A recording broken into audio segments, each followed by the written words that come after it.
प्यारे बच्चों नमस्कार। जो बच्चे तैयारी कर रहे हैं एयरफोर्स वाई ग्रुप और मेडिकल असिस्टेंट एग्जाम की जो आने वाला है, उन सब के लिए एक बेहतरीन सी वीडियो लेकर मैं यहाँ पर उपस्थित हुआ हूँ, जिसमें टॉपिक रहने वाला है भारत के महत्वपूर्ण जलप्रपात, इंपॉर्टेंट वाटरफॉल्स ऑफ इंडिया। मेरे प्यारे बच्चा, इस मुद्दे पर आज की इस वीडियो में चर्चा करने वाले हैं। सबसे पहले बात आती है कि भाई आखिरकार ये जलप्रपात तो होते क्या हैं, वाटरफॉल्स आखिरकार होते क्या हैं। तो प्यारे बच्चे, यहाँ पर कुछ इमेजेस लगे हुए हैं। देखिए, एक इमेज ये है, एक इमेज ये है, एक इमेज ये है। इसका मतलब है कि जब प्रवाहित जल किसी उच्च भूमि से नीचे गिरता है तो जलप्रपात का निर्माण होता है। यहाँ पर भी देखिए, प्रवाहित जल उच्च भूमि से नीचे गिर रहा है, जलप्रपात बन रहा है। यहाँ पर भी प्रवाहित जल किसी उच्च भूमि से नीचे गिर रहा है, जलप्रपात का निर्माण हो रहा है। प्यारे बच्चा, लिखा भी हुआ है साफ शब्दों में कि जब प्रवाहित जल किसी उच्च भूमि से नीचे गिरता है तो मेरे प्यारे बच्चा किसका निर्माण होता है, तो जलप्रपात का निर्माण होता है। जलप्रपात नाम के टॉपिक में दो चीजें बहुत इंपॉर्टेंट आती हैं। पहला, कि जलप्रपात कहाँ स्थित है। दूसरा, वो जलप्रपात किस नदी पर स्थित है। तीसरा एक प्रश्न भी हो सकता है, और तीसरा प्रश्न है उस जलप्रपात की विशेषता। मेरे प्यारे बच्चा, कुछ जलप्रपात इस प्रकार है ना। यहाँ पर देखिए लिखा हुआ है कि जैसे जोग अथवा गरशोप्पा अथवा महात्मा गांधी जलप्रपात, जिसकी ऊंचाई लगभग में कितनी है बेटा, 253 मीटर है।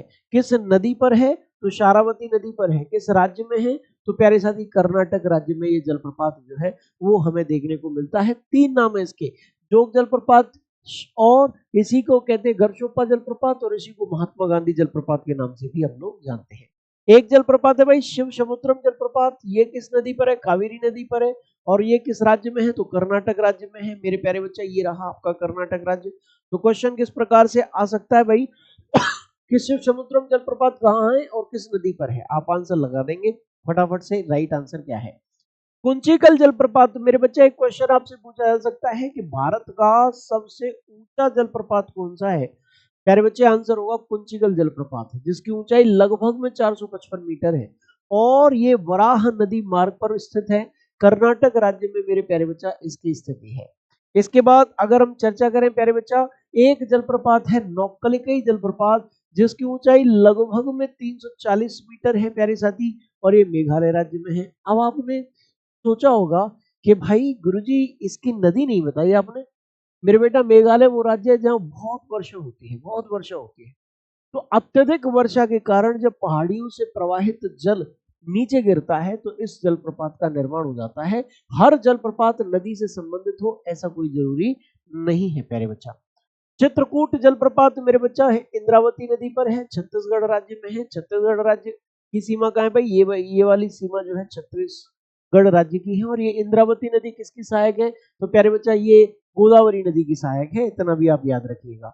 धुआंधार जलप्रपात कहाँ है भाई, नर्मदा नदी पर है और मध्य प्रदेश राज्य में है। प्रायद्वीपीय भारत के पश्चिम की ओर बहने वाली सबसे लंबी नदी नर्मदा नदी है। और मध्य प्रदेश राज्य के बारे में अगर हम चर्चा करें तो मध्य प्रदेश राज्य जो है उसकी सीमाएं कुछ इस प्रकार से हैं। यहाँ पर धुआंधार जलप्रपात नर्मदा नदी पर है और मध्य प्रदेश राज्य में है, ये आपको ध्यान रखना है। एक जलप्रपात है भाई कपिलधारा जलप्रपात, ये किस नदी पर है, तो नर्मदा नदी पर है, और ये किस राज्य में है, तो ये भी मध्य प्रदेश राज्य में ही स्थित है प्यारे साथी। इसके बाद एक जलप्रपात आएगा भाई चुलिया जलप्रपात, किस नदी पर है, चंबल नदी पर है, और किस राज्य में है, राजस्थान राज्य में है।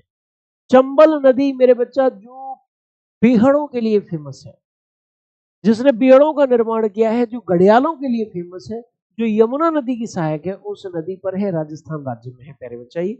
इसके बाद हुंडरू जलप्रपात मेरे प्यारे साथी स्वर्ण रेखा नदी पर है और झारखंड राज्य में है।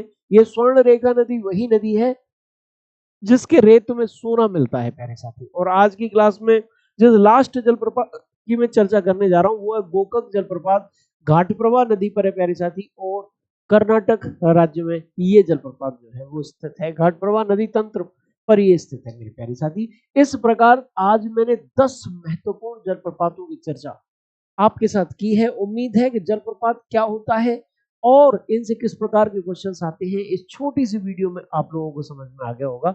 ऐसी बेहतरीन वीडियो समय समय पर मैं आपके लिए लाता रहता हूँ। जुड़े रहिए आरडब्ल्यू परिवार से। जय हिंद, जय भारत।